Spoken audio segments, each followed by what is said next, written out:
Yeah, just finished the immigration stuff. And we're going to like my gate. My gate is D8. Yeah, it's D8. And the boarding time is 1:30. Zone 4. Yeah.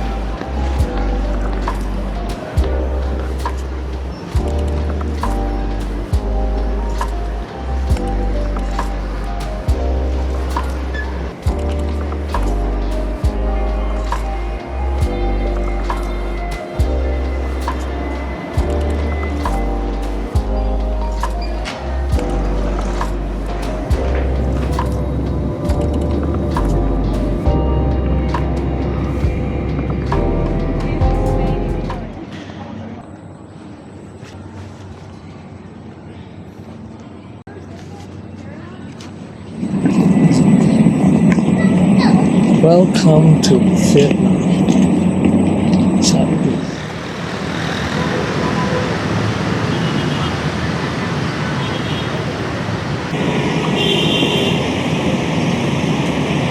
Welcome to Saigon.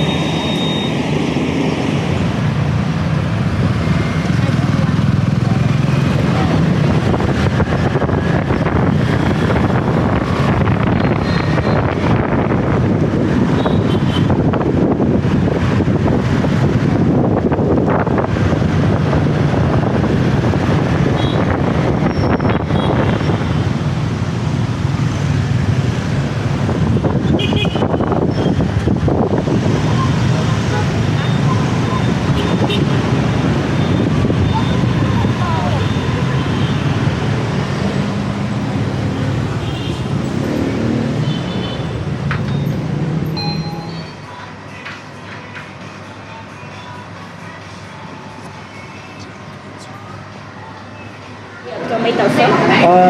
Chili sauce. Cho những món tương ớt đấy hả bạn? Cái này bao nhiêu bịch hả nhở? Bịch đó 24.000 mà hả chị? Nhưng mà chị mua 2 bịch còn giảm được 5 đứa.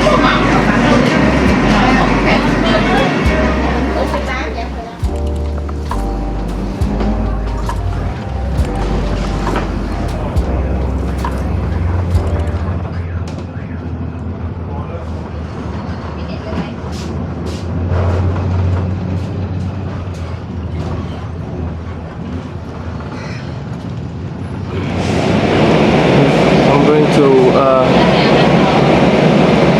Diamond Plaza. This one. Đây giờ Sorry? Sorry? nhà thờ Đức Bà. I can understand it. Thank you.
hỏi của Trân.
I wanna go here.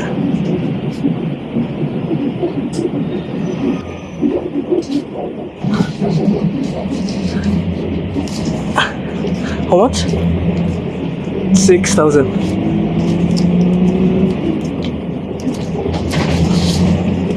Thank you. Xe sắp đến cảng ga Hà Nội. Đây là tiền cửa để xuống xe.